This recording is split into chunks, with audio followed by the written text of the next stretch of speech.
of the College Park Business and Industrial Development Authority. I am Jamel McKenzie, your chair, and as we open our meeting, the time is now 6:34. I would like to, at this time, conduct our roll call, and we would ask that each member would introduce yourself, and if we have any staff or guests today, we would like to have you introduce yourself. And again, I am Jamel McKenzie, chair. Good evening, City of College Park. I'm Celissa Jefferson, Vice Chair, representing Ward 4. Hello, Lisa Parker, representing Ward 2, Vital Board member. Anita Brown-Cadis, representing Ward 3, board member. Ken Allen, Mayor Pro Tem. Dan Lee, Bida attorney. Good afternoon. I am Mercedes Miller. I'm the Executive Director for the Fabulous Georgia International Convention Center, the Gateway Arena at College Park, and the Historical College Park Office. Good evening. I'm Sabretha Beasley, the Administrative Assistant to Economic Development, as well as the Assistant Secretary Treasurer of BIDA. Thank you very much, and we do not have any guests at this time, so we're going to move on. I'd like to begin the meeting this evening with just some words of appreciation. I want to give a special shout out and thank you to each of our BIDA members, everyone that is here today for your attendance at this meeting. We know that you're not being paid to do this, that this is volunteer service, but you take out of your time in your lives to attend these meetings, to prepare for these meetings. So I want to say a special thank you to each of our members today, not only our members, but even our city staff, because this is working some extra hours and maybe not being paid. We appreciate your labor of love. We appreciate your attention to the business of what we are conducting here. We have so many important and valuable things and decisions that are being made, and we want to thank you. I want to thank those of us who have taken the time again, and also to that those of you that let us know when you are going to attend and you're not going to attend. Board member Zen is not in the country this year tonight, so she has informed me that she would not be here. But I want to say a special thank you to each of you. Also, want to take a moment of silence this evening to honor the memory of Queen Elizabeth as people all over the world mourn the longest reigning British monarch, 70 years. So let us take a moment of silence.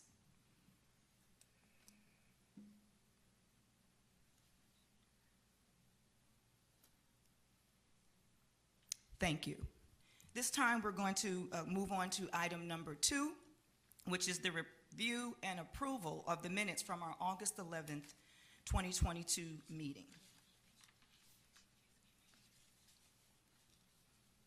I move to approve with one comment. One comment, and what is that? The comment, I don't know if you put on there that the mayor closed the meeting for mayor and council. Just make sure. Okay. Oh, yeah, we have where she had a motion. Okay. At the very end. Okay, so we need to add you that. closed it. Yeah, Yes, the okay. mayor need to So we need to add on that Mayor Broom Okay. closed out. All right. Are there any other? Councilman Allen has made the motion for us to approve. Are there any other changes? No. Okay. So at this time, is there someone that would like to second Councilman's motion to approve with that one change? So moved. All right, by our vice chair. And those who are in favor, please state by raising your hand and saying aye. Aye. Okay, is there anyone opposed? All right, then that is everyone, no abstentions. Thank you very much. Item number 3, which is additions, deletions, amendments, or changes to the agenda. Do we have any? Madam Chair, Yes, ma'am. I just have 2 brief acknowledgements, I guess. They are really not, just things that I've discovered in the past week that I'd like to share with the board. Sure. Are they where would you? They're not action items, they're just information items. Okay. So at the end of the meeting, or At the end of the meeting is fine. when we have announcements? Sure. Okay, thanks. So we'll just remind me. Okay. Okay. All righty. Thank you so much. Are there any other changes? I am going to, ask if someone would motion to have us, we want to remove item number B from executive session, which is 7B. And that is the only change that I have, that we would delete item B under 7A, well, under 7, executive session. Okay. Is there a motion? I call a motion. All right. Someone that would second that? I second. Seconded, all right. Those in favor, please say aye and raise your hand again so I can see you. Aye. All right. Those opposed? All right, the ayes have it, motion carries. Okay. Yes, Do yes, I ma'am. wait for the new business, or should I have added in? Oh, did you have Do something it. that you wanted to add? Yes, I just wanted to have a discussion on the update of the VITA website. Okay, well, that would, we can Will add that fall on under to. new business, or? Yeah, even if we want to, yeah, we can, under new business, I'm just wondering if we could add that to D, since we are gonna have a subcommittee, but D, we can add a 4D, Okay, all right? okay. All right, so would someone like to, do you want to move? Yes. Motion? Okay, all right, someone second that? Call a motion. That motion to add on To add on new business for the update to the VITA website. the website. Second. All right, those in favor, please just shout, say, okay. Aye. raise your- Aye. Thank you. It's just kind of hard to hear people, so the raising hand helps a lot. Thank you so much. At this time, we're going to move on to item 4, which is new business. 2 Fridays ago, we were invited to attend a Highway 23 economic bus tour. It was an amazing, amazing event, and the bus tour took us to 4 different cities in the Georgia metropolitan, I guess we could still call it the metropolitan area. It was Norcross, Georgia, Duluth, Swanee, and Sugar Hill. And it was wonderful because James Hammond was there, and he was documenting the entire event. So at this time, James, James has prepared okay, Sabretha, James has prepared a video for us that'll kind of give you a little bit of information about the bus tour. Well, we came out on this bus tour because we wanted I'm gonna get my full screen up. full screen. You see that? You see it, Sabretha? Go back over to Vimeo. Go back to Vimeo. Come on down to the bar. Can I do it? No.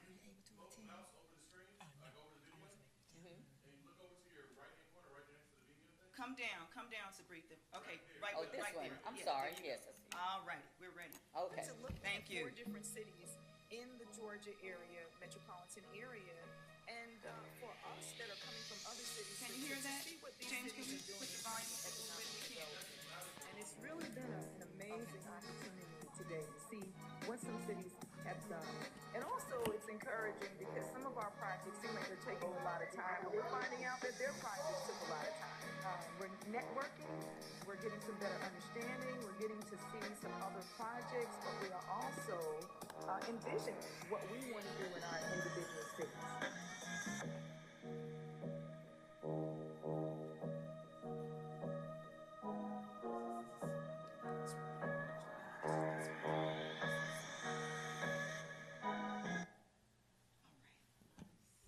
Thank you, James. And hopefully, I don't know how the sound was on the Facebook page. It was a little bit hard to hear from here. But on the bus tour, we were able to meet the city managers and the economic development teams of those cities and really kind of see some of the development that they have done over the past, some of them 10, 15 years, and some of their projects have been over 15 years in the making. It was very encouraging because we had the persons that attended this bus tour were economic development professionals from cities all the way down from Albany, Georgia, East Point. Of course, we had College Park, South Fulton.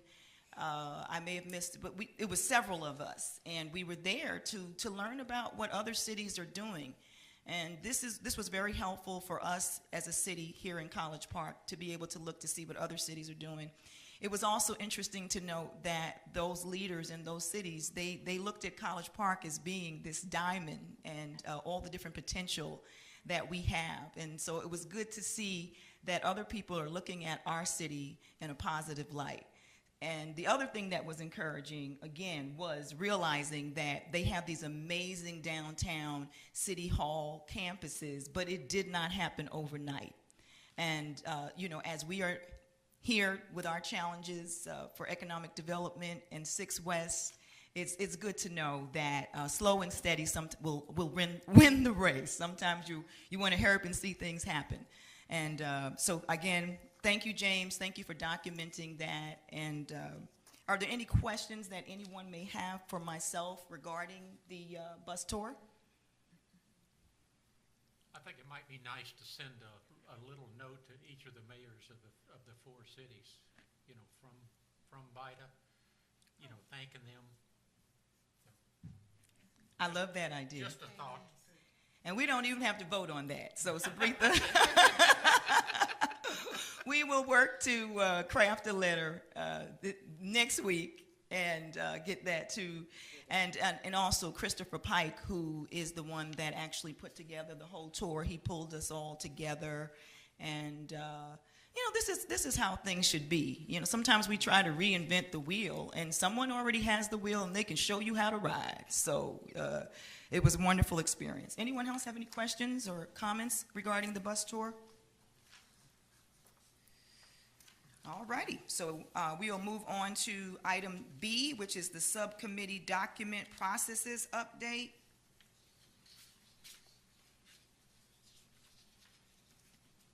Let me get to that.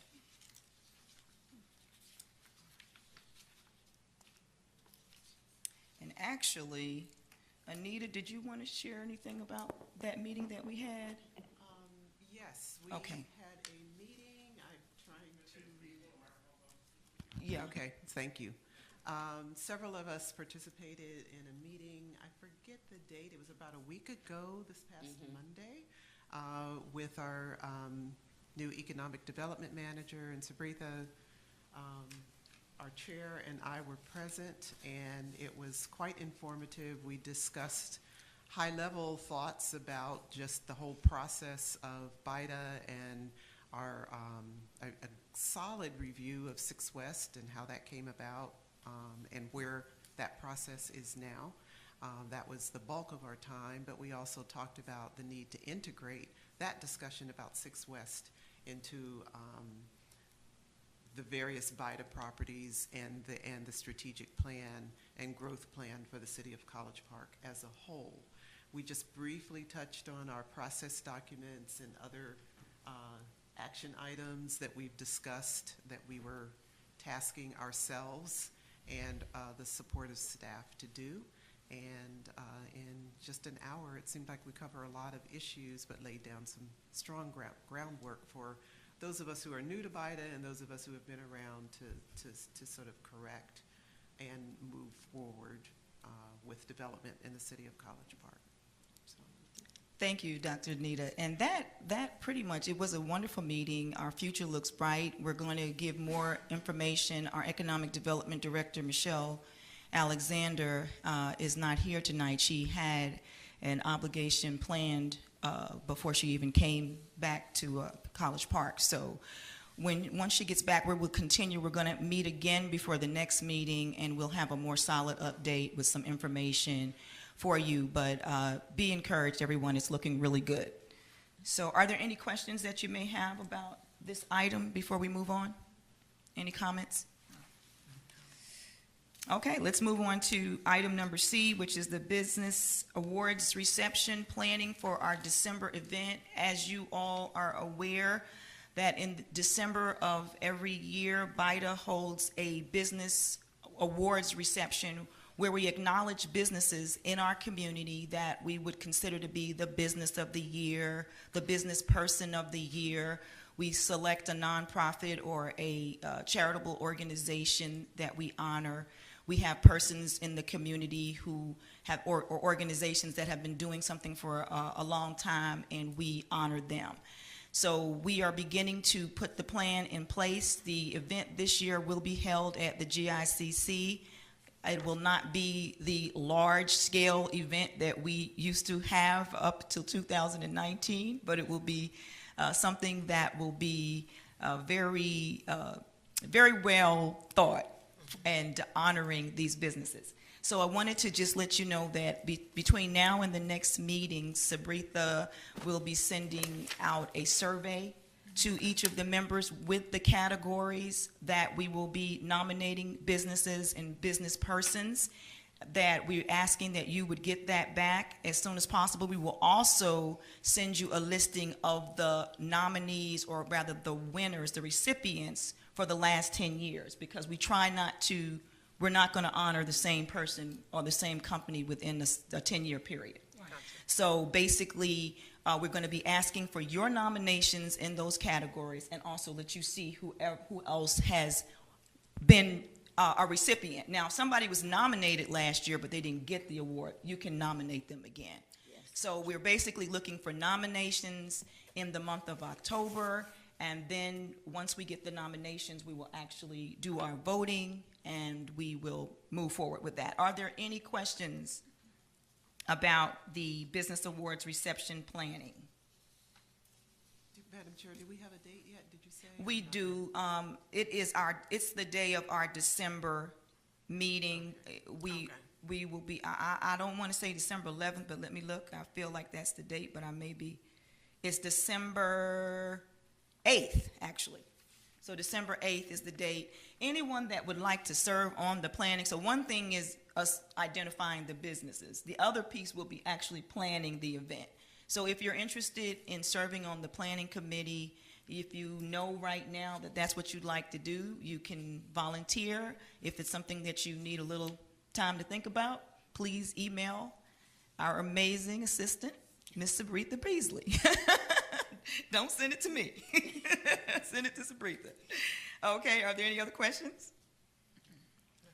All right, thank y'all. Okay, so now we're at item 4D, and I'm going to turn this over to our vice chair, Celissa Jefferson, who's going to talk about the website. Yes, so I would just like to, as we go through and updating our documents process and our SOP, I think that it will be advantageous for us to look at our current BIDA website on the city's College Park website.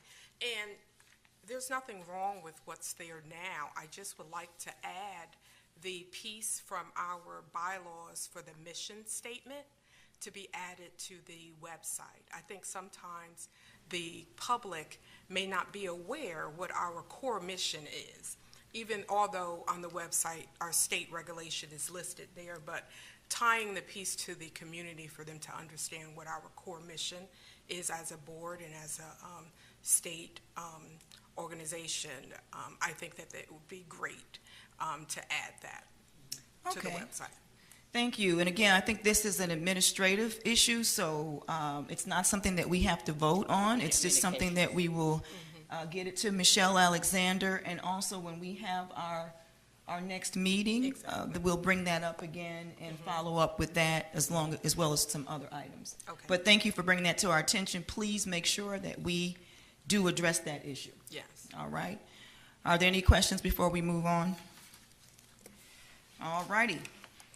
Number 5, our GICC update, and we have the marvelous Mercedes Miller, who is here, the director of she's going to tell you what the GICC is. She's going to tell you exactly the word. Fabulous Georgia International Convention Center. Yes. Okay. Ms. Sabritha, are you ready? I'm getting there. Okay. Page 1. All right, year-to-date, the GICC revenues are at $1 million. A little over $1 million. The arena is at $339,212, and the golf course is $64,814. Total operating revenues are at 12.8%. We have to remember that we started our year in July, so these are early numbers. It's 12.8% for the GICC, 5.3% for the arena, and 17.7% for the golf course. Next, since I did not come last month, I thought I would go back. Some of the highlights from August was that we had the Kids Fest and the Ignite Back to School event. We had Southwest Christian Hospice and the Hope House, and we had the All GSM Atlanta Cisco. They had an event. Steel Market had an event, and they had hotels in the area. And we had 3 Atlanta Dream home games. And actually, out of three of those games, the attendance was about 7,000. And for the Dream, we have been nominated. We are number 3 in the league. The first one is Vegas, the second one is New York, and the Gateway Arena is number 3. So that's pretty good, being that we haven't been around that long. And we did the groundbreaking for the bridge, and they are underway. If you have been around the Convention Center, they are moving fast, and we hope to be cutting a ribbon in about 15 months. Next screen. Okay, upcoming for September. Oh, before I leave August, there is a list that you can get on, so we got on that list. So beginning August 29th through September 9th, Mary J. Blige is doing her world tour. So she used the facility as a practice facility. So everybody that's on the tour with her, they came in, they set up the stage, and she came in and did her rehearsal at the arena. So I have gotten on the list so that we can be a practice venue. We can't handle the big concerts like that because they're used between 17 and 20,000, but we can serve as a practice venue. So, and we're close to the airport, and everybody can fly in, do what they have to do, and fly out. Okay, on to September. This weekend we have the Bully Mansion Dog Show. We have an Atlanta Day Party.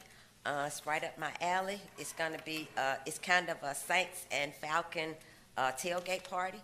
It's going to be it's a day party. It starts at 5 and it ends at midnight. And as soon as the day parties are over, then we go right into Delta. Delta is going to be with us for about 4 days, and they have an attendance of about 14,000 people. So they would be meeting, and they will also be having lunch there. And then we have a show called Kickchella. It is a sneaker show. If you remember a couple months ago, we had a sneaker show. They had about 2,000 people, and it is people that are selling shoes, buying shoes, trading shoes, and it's a big market for that. Then we have the Reptilian Nation Pet Show. This is a public show, so they will be bringing out lizards and snakes and everything reptilian for the kids to touch and feel. And then we have the Curly Kinks and Cultural Festival. For the Braves and Weaves show, they usually do this show in the park. This year we talked them into doing it in our skylight. They usually get about 1,500 people, and they have vendors and they have food trucks, so that festival is going to be in the skylight. Okay, moving on to October, we have the AKA CWJ conference, and this came from the event that we did in April, so they have kind of made us family, so we're very, very happy about that. And then we have Chick-fil-A. Chick-fil-A is in our building from October 8th through October 30th. So they are in Monday through Friday, the entire month of October, and they have the whole building. And then we have a conference over the weekend. It's called Meeting in the Ladies' Room. It's a women's conference. The mayor's 5K runway, whenever they do that race, we do all the parking of the cars. The airport pays to have the cars parked at the Convention Center. And then we have a potential concert. It's called That Girl Lele. I don't know her because I don't have little kids, but apparently she's on Nickelodeon. So we'll be hosting that. And then the Skyhawks will start their preseason games, and then we're into the Skyhawks season. The important thing to know, when I look at the numbers, what's encouraging for me, hold on, I have to get that. What's encouraging for me was to look at the prior year and look at the increase. And for the Convention Center, we increased our revenues by about $734,000 over last year, because last year we were just opening up and just coming back. So that's a big feat for us. And also for the arena. Now, the arena's revenues didn't go up, but that was because last year we had a movie shoot in the arena. And even for the golf course, we see their revenues are going up. So I always watch how we are year over year to make sure that we're improving. Let's see. I will be a speaker this month for Georgia Gwinnett College. They are having a conference called Women of Worth. So I am going to be a speaker over at Gwinnett College September 22nd. And I think that's all I have. Do I have any questions, please? Awesome. I just want to congratulate you, Mercedes, and your staff on just an excellent, exceptional workmanship with the GICC and everything that you do. I just have a question. How can the public, if they wanted access to your calendar of events, how can where do they go to obtain access to that calendar? For the public, we can only publish public shows, and the public shows are on our website. Got it. For the internal, we send out a 10-day every Wednesday. But for Okay. the public, we can only put this, it's on the www.gicc.com. That lists the shows that's at the arena as well as the convention center, and it also lists any events we're having at the golf course. Excellent, thank you. So if it was like a reptilian thing, we could go, people could come and visit the show, or does that? You can buy tickets. Yep, they've been advertising on social media for a while, but you can buy tickets and you can come in. It's not like the dinosaur show. The dinosaur show was kind of like Jurassic Park. They came in and they sat them up and the kids could ride. This is actually dealing with reptiles. So I think it would be interesting, and it keeps our kids from being afraid of all the different animals. Well, Mercedes, first of all, I want to congratulate you for speaking at the Gwinnett. You know, it hasn't happened yet, but just being invited to speak. And I want to say ditto on what Celissa said about the convention center. Your work that you do, your staff is absolutely amazing. As you did mention, the Kids Fest that we held along with the back to school event, the staff is just the hospitality, the service, the customer service. And this is a commercial for anybody watching at the Georgia International Convention Center. You don't have to look any further, because if you're looking for an example of true Southern hospitality, Mercedes Miller and her entire team, they exude that. I'm excited about these numbers that you're sharing with us in terms of the year-to-date revenue, when you say that this is just from July 1st. So we're looking at numbers right now that are probably less than 8 weeks of, and for us to meet that 12% of your goal in this time period, and we still have a lot of year left to go, and I just believe that we're going to make that number. We're going to, make the number that we need to do for what we projected for income and revenue. I also like the fact when you mentioned about the games, the fact that the Dream Games. Did you all hear that? Over 7,000 people. How many people can we get into the arena? What's the? Total for the arena is about 4,000 people Okay. for a basketball game. Gotcha. So that was the total for their last 3 games, because they were close to the playoffs. So they got a lot of people out there. So we're not talking about teams coming out here playing to an empty arena. So that was wonderful.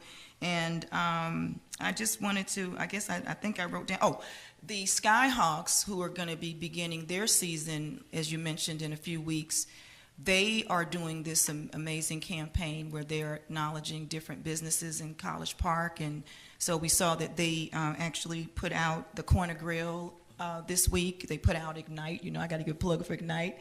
But it's really good to see that we have organizations that are working, and they're here in our city. They're working out of the GICC, but they're also promoting the city itself and supporting persons. So I just want to say thank you again for your hard work. You're one of the hardest working women that I know, but you show you produce results. So I have a great staff.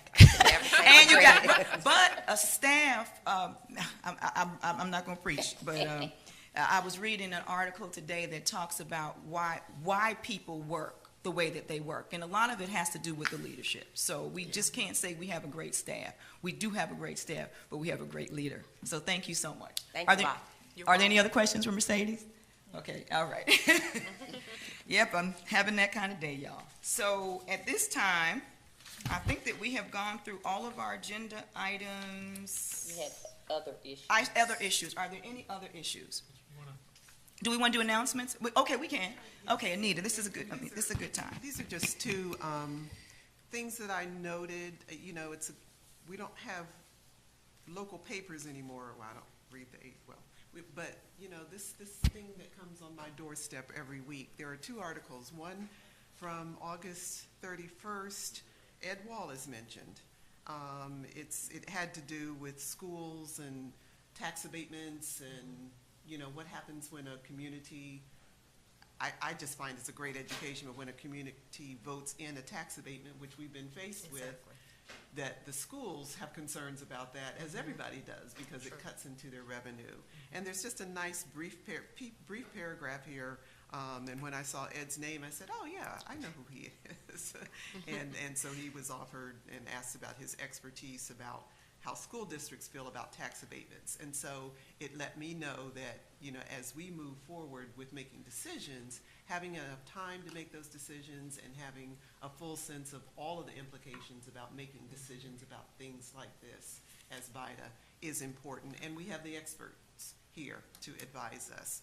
And then yesterday I opened it up and I see something about tiny houses and College Park. And I don't know a thing about that, but I'm interested in knowing more. So anybody who can inform me about this initiative in College Park to identify some land, I think 1.5 acres for 8 to 9 tiny houses as part of a much larger initiative. I think that's something that we've talked about. And I'd be interested in hearing more about if anyone can share any information. So those were the 2 items I had. Thank you. Does anyone have any questions for me? I want to also add that I think it was today or maybe yesterday that Access Atlanta actually put out an article about College Park as well. Just in terms of us being our businesses and being depicted in the news in a positive light, where they were talking about all the places that you can go to eat in College Park. They mentioned the Break Pad, Bole, Ethiopian, the Gateway Center itself, Hattie Marie. So mentioned several of the businesses that we have, and these are all good things as well that are going on in our city. I do have 2 announcements that I'll make right now, and then we'll go in and take a motion to go into executive session. The Women's Club for College Park has, we're about to have our 125th anniversary. And this is a big deal. There's not too many organizations that have been around for 125 years. And we've been in that building now for, I don't know if it's been quite 125 years, but it's been a long time. And so to commemorate the 125th anniversary of the founding of the College Park Women's Club, I'm a member, but we are cordially inviting the VITA board members and all of our staff to this wonderful community celebration, which will be held on Saturday, September 24th from 3 to 5 p.m. at Camellia Hall, which is the home of our Women's Club. That's located at 3113 North Main Street. We're going to celebrate with live music, food, fun, face painting and balloon artists, and there'll be a proclamation that'll be read, a bike parade for kids and adults, and Camellia Hall will be open throughout the celebration to showcase its timeless beauty as a community resource and an event facility available for the public to rent. And also just to note that in the years of our honoring different businesses and organizations in the city of College Park, the Women's Club has been one of those organizations. The other announcement that I have, and my last announcement for today, is that Councilman Clay and myself have been invited to speak at Oxford Walk on September 22nd at 5:30 p.m. It's going to be a wine and conversations happy hour and community updates, and they've asked me to come on behalf of VITA so that the people want to ask some questions about 6 West and some of the things that we're doing. So just wanted to let you all know. We'll send you some more information just in case any of our VITA members may want to attend that event as well. So Let me just mention. Yes, sir. Since we're talking, let me just mention that the Atlanta airport, along with College Park, Gary Young especially, the airport has an arts program, and they have a lot of money that they use for their arts program. You've seen it in the airport. They decided to come into College Park on some property that the airport owns. And if you go out to Clipper Way, off of Godby Road, you'll see this beautiful piece of art that's about 30 or 40 feet, about 30 feet high. That's like a flower that's blooming. Yes. It's beautiful. And the wings, the petals are actually aircraft wings from a Delta 747. So it's a beautiful piece of art in an area that really needs some uplifting, So if you get a chance, just drive by and take a look at it on Clipper Way, which is right off of Godby Road. Beautiful piece of art, so. And I'm sorry, Councilman, I just have to interject with that because Gary Young, that was one of his babies, and he did not want, before he left the city, he wanted to make sure that was complete, so. Gary Young gets all the credit along with the Yes. Atlanta And Airport, that's for sure. Yes, Excellent. yes. And I like the fact that those Delta Airline wings are on there. Y'all know I'm trying not to say nothing about that. I'm gonna just move on, but Delta I'm in that Airlines. Delta thank family you. too, Jamel. So I know we did things a little different today, but we're going to, at this time, we'd like to take a motion to come out of the regular session to go into executive session. So moved. All right, is there a move by our vice chair? Is there a second? Second. Second. All right, seconded. And those in favor, please raise your hands and say aye. Aye. Those opposed? All right, the ayes have it. Thank you very much.